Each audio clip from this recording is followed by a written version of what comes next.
In a world where uncertainty is the only constant, who are the people making the bold decisions to shape global markets? Welcome to Masters of Risk, the podcast that goes beyond headlines and dives deep into the minds of the leaders, visionaries, and strategists redefining how we think about risk. I'm Stewart Webster, your new host. Each month, we'll challenge assumptions, unpack complex systems, and explore the hidden forces driving credit, markets, energy, and beyond. From boardroom decisions to geopolitical shocks, this is where risk meets insight.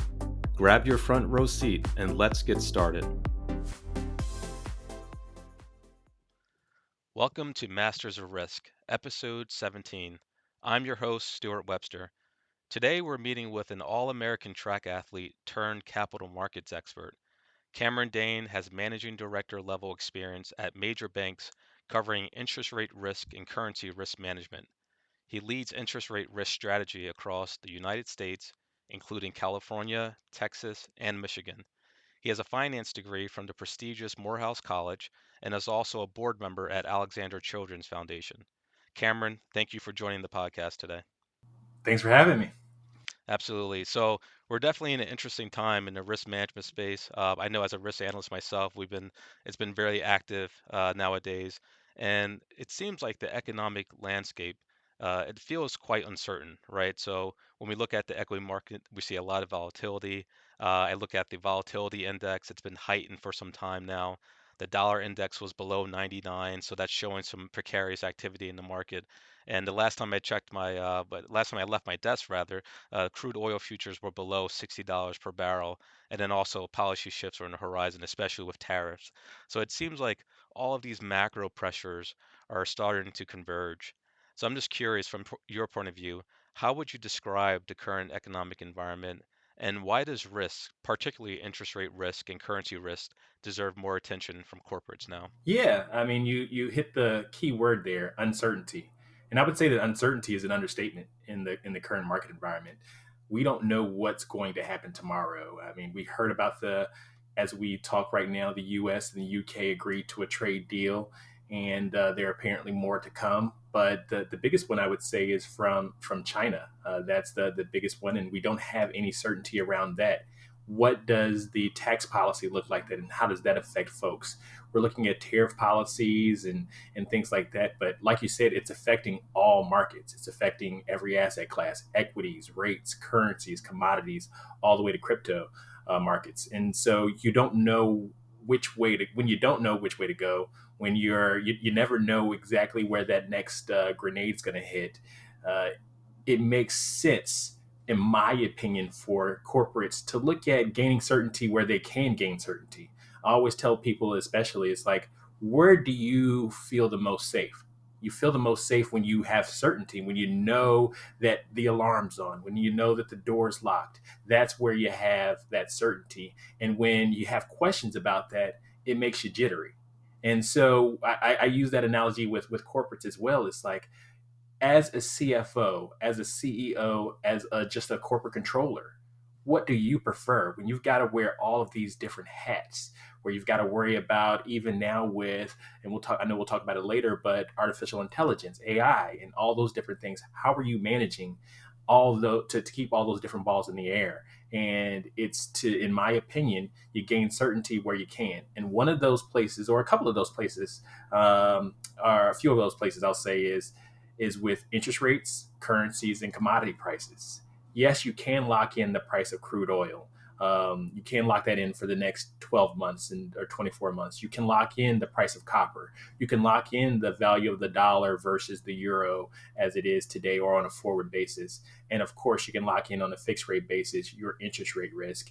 On a go forward basis. So I think that it does deserve more attention right now, because there's just so much uncertainty.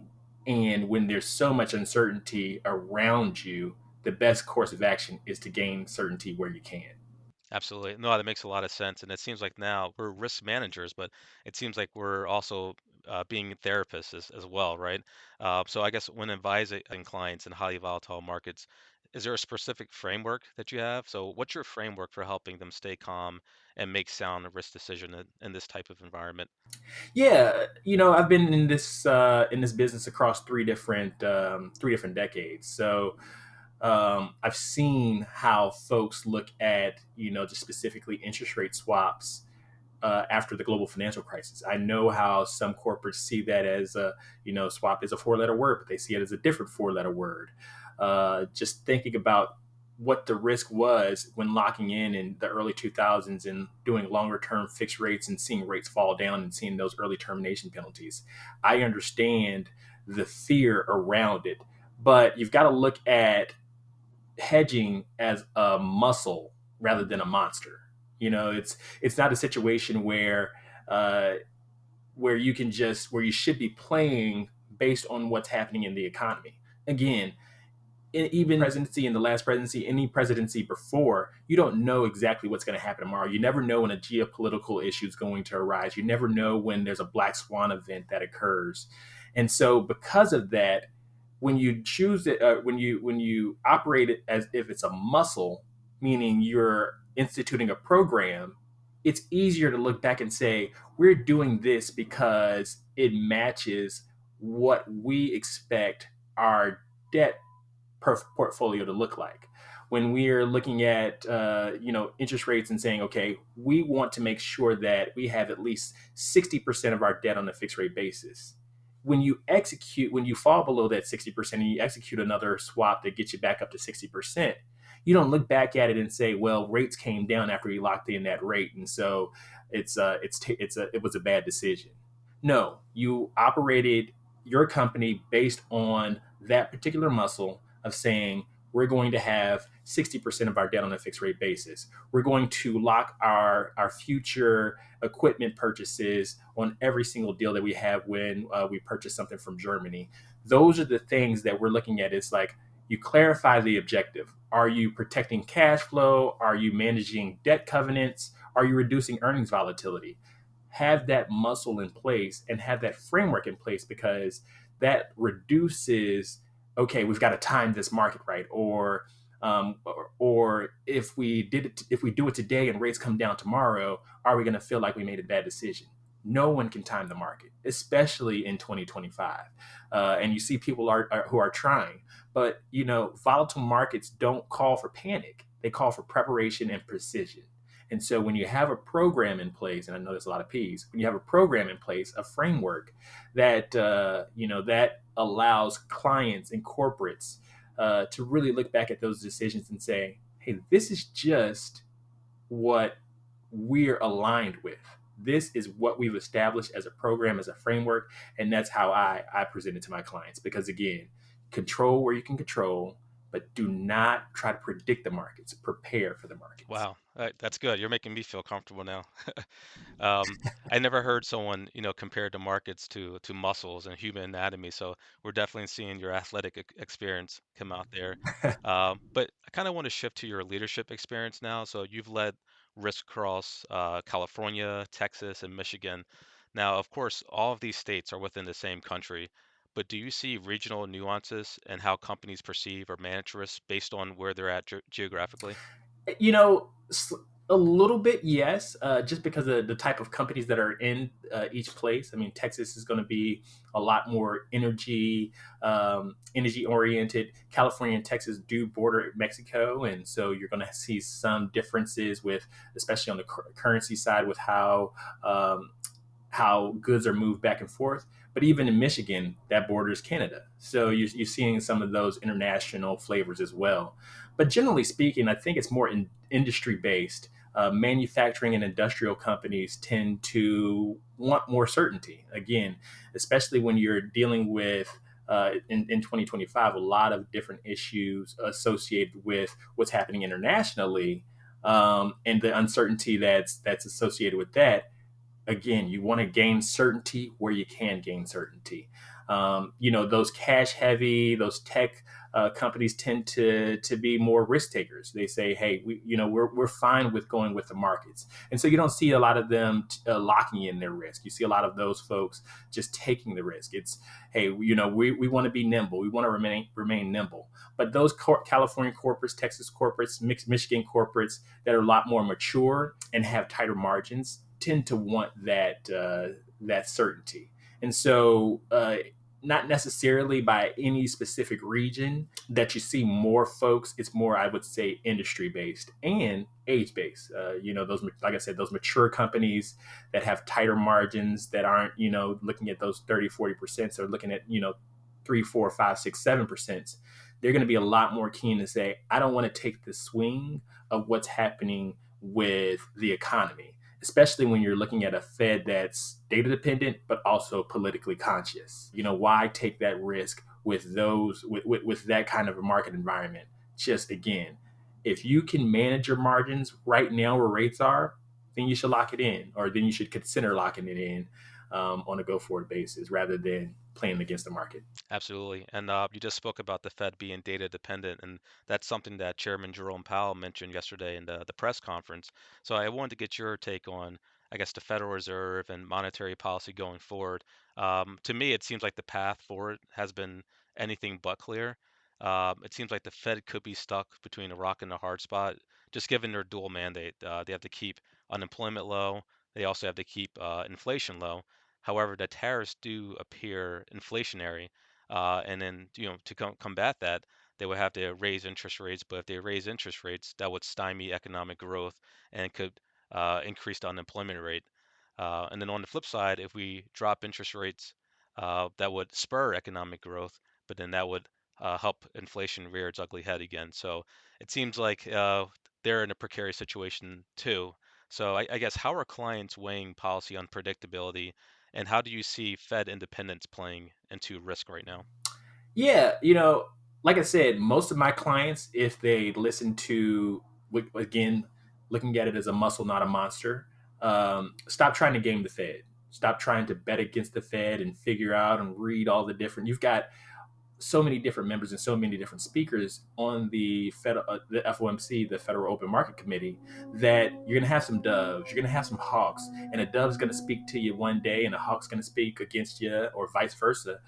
So trying to game the Fed and trying to realize, or trying to execute a hedge based on whatever the Fed is going to do, again, it's betting more than anything, because the Fed is just essentially a group of economists, and economists are subject to change their projections and forecast according to what they're seeing.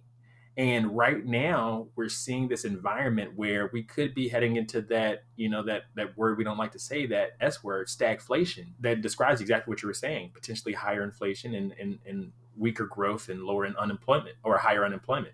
That puts my clients in a situation where we don't know what the Fed's going to do. They're going to have to pick one. And right now, the pressure is on rates going down. I like to tell folks too, I'm like, I think there's a risk to rates going higher again if they do go lower. One thing I also say is, don't forget the lessons that you learned. Remember the lessons that you learned in 2020, 2021, in basically saying, hey, when the market was saying the Fed can't hike rates more than 2 times and then more than 3 times in 2022. And then we got basically 500 basis points of rate hikes over the course of that 16-month period. Trying to game the Fed and figure out what's going to happen becomes more difficult. If you remember the lesson of the Fed and the market saying, "Hey, the Fed has left the punch bowl out for way too long," remember those terms. We're forgetting all of that by just hoping for a little bit of rate relief, hoping that that hits the markets. But again, it puts us in a situation where we could reverse course significantly in the other direction of rates going significantly higher if the Fed does appease the president, appease the market who wants lower rates. But again, we just came out of what, a modern day hyperinflationary scenario. Would Are we willing to risk that once again, just because of, just to get a little bit of a jolt here? I'm not sure that's a prudent outlook, especially because I don't want to see rates going up to prime rate going up to 10% again. And I think that you're at risk of that if you do reduce rates that far low. And when we talk about stagflation and we're talking about the independence of the Fed, I do think that it's very important that they are independent. Powell's status or his post comes up in 2026, so I think he will stay in place until then. The independence of the Fed will be at risk when there's a new Fed chair that's put in place. But those countries where the Fed isn't, or the central bank isn't independent, you look at Hungary, you look at Turkey, those countries have risked higher inflation and significantly higher inflation and therefore higher rates.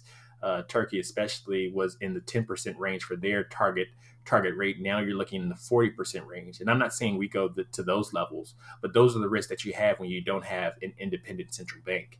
And so I do think that yes, there are risks to rates going down lower, but there's also risk to not having an independent central bank.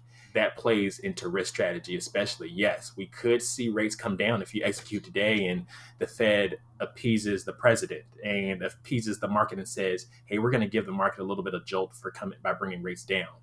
But again, the flip side of that is if inflation comes back, it may come back higher and harder. And because by doing that, we don't just go back up to 5.5%. You've got to get the market's confidence back again. And how to get the market's confidence back? You have to overextend the same way they had to overextend last time. And like I said, you could see Fed funds rate in the sixes and sevens potentially in that scenario. Oh wow. So the pendulum is definitely swinging there.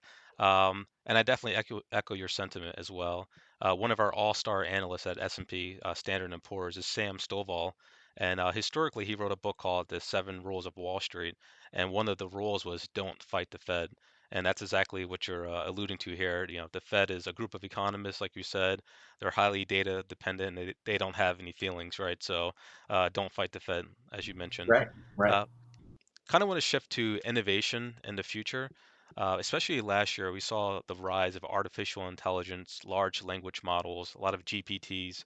How do you see technology evolving in the financial markets, and are there any tools or trends that you're especially excited about? You know, uh, in the banking sector, I think the banking sector has been a little bit slower to adopt AI just because of being on the private side and being able to see a lot of folks' information. We don't want that information getting out. I do think there have been some engines that have allowed there to be a little bit of a barrier for protecting that information. But I do see artificial intelligence and technology as the wave of the future. It does make us all a lot more productive.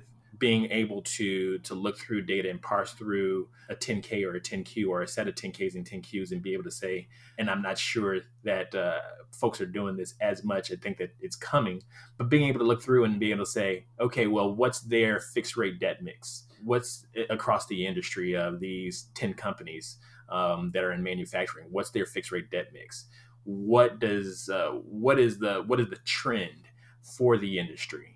Being able to take that to a smaller client that's not necessarily trading in the S&P 500, that doesn't have to file with the SEC. What does that look like when you're presenting a strategy to them? Because again, we want it to be a muscle, not a monster.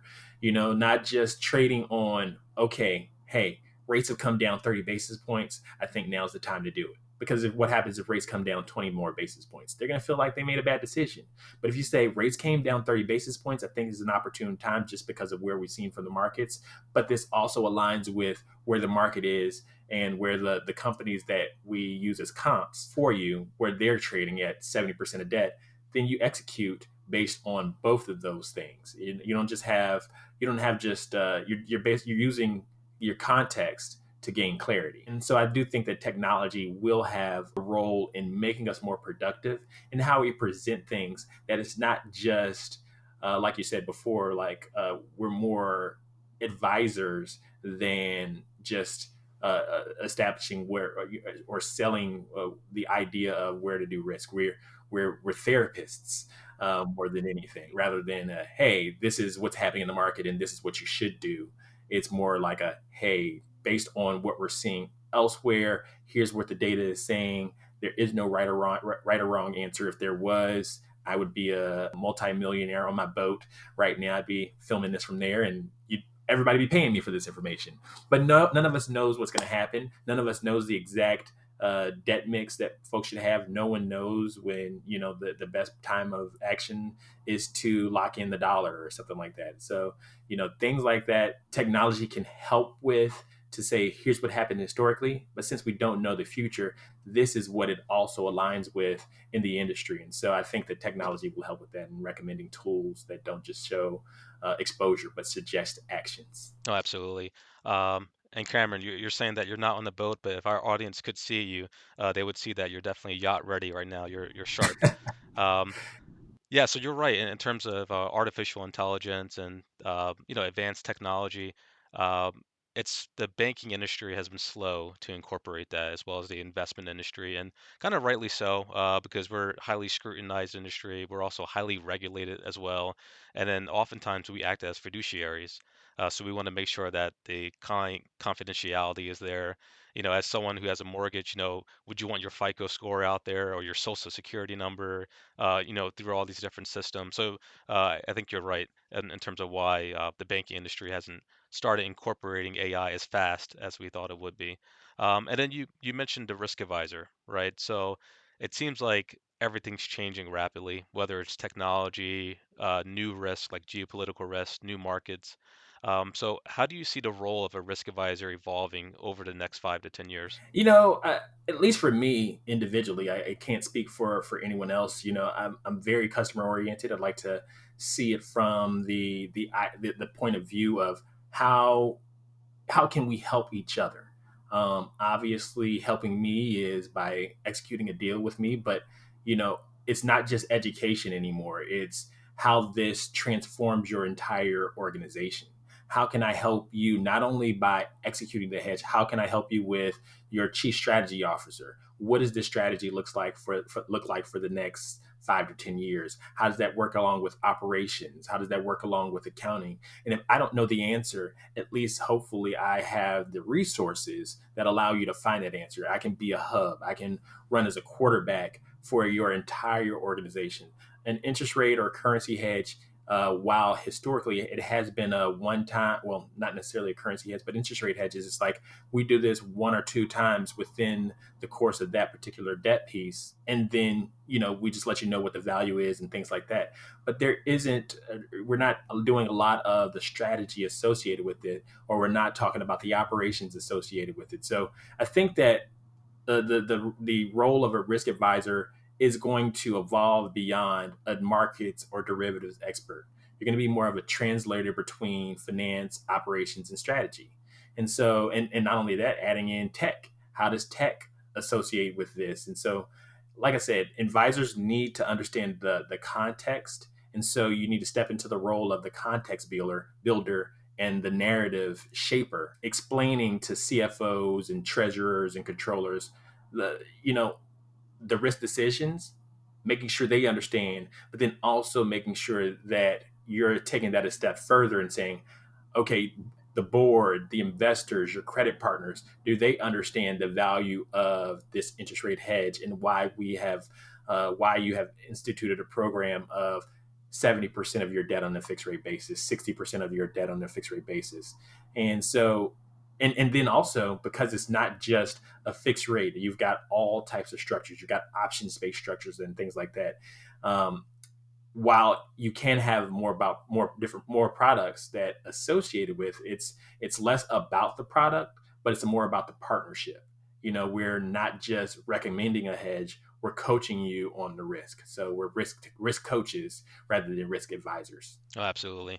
And I guess let's just shift to your personal experience. I guess personal risk and leadership, I would call it. So, from track and field All-American to capital markets managing director, what lessons from athletics have shaped how you lead teams and handle pressure? You know, um, High pressure really doesn't scare me because I've trained for it. I've always trained for it. Those moments on the national stage, it teaches you those lessons that every inch matters, every hair of a second matters. When you're on the start line, of a 100-meter dash, like that start, yes, you can make up for it, but you lose it if you have a slower start than someone else. So, when you're looking at every second mattering, every inch mattering, especially in the triple jump, where yes, you get three different chances at a jump, but if your foot placement is off by a centimeter, it could cost you the whole meet.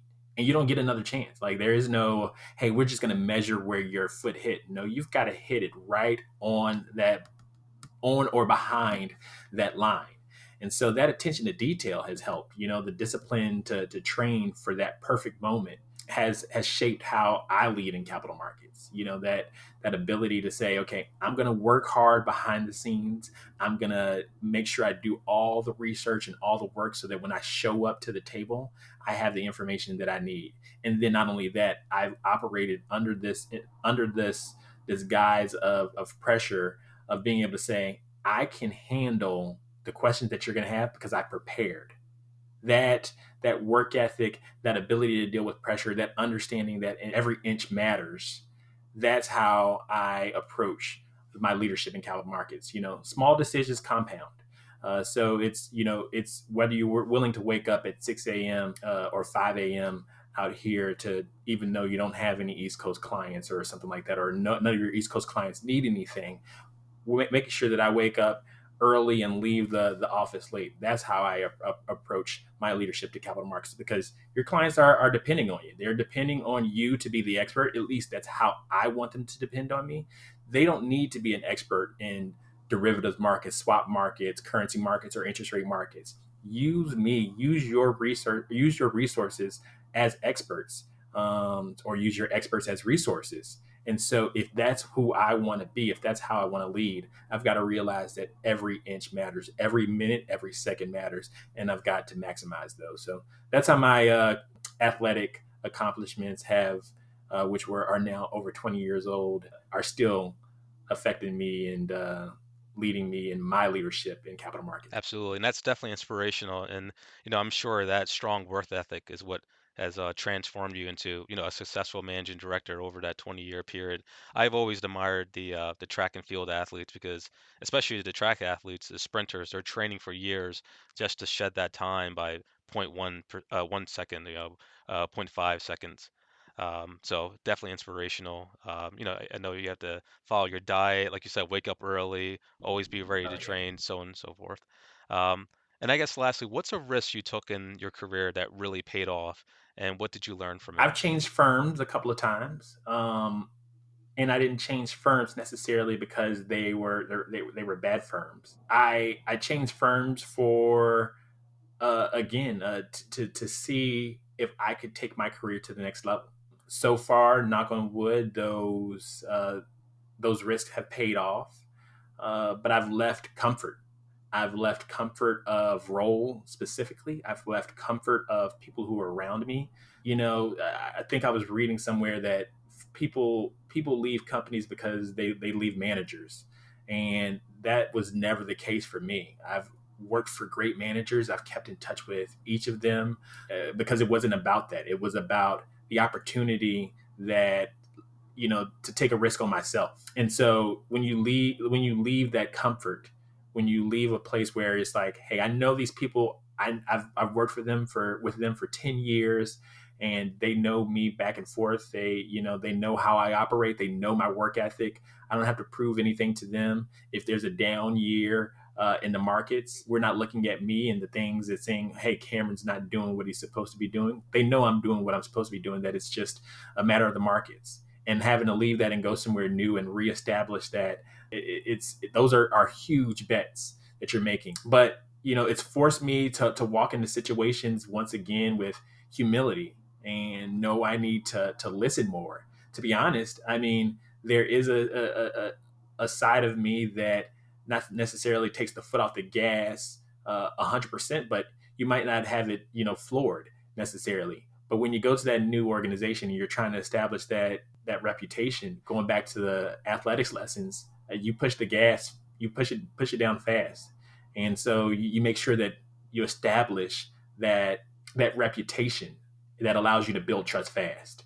And these moves have accelerated my career and deepened my impact across different industries. I'm here right now, in my opinion, based on some of the risks that I've taken, and I appreciate y'all for giving me the opportunity on Master Risk to even have this. But part of this has been because I've taken those risks in my career. So the biggest risks that you take are often the ones that stretch your identity, not just your resume.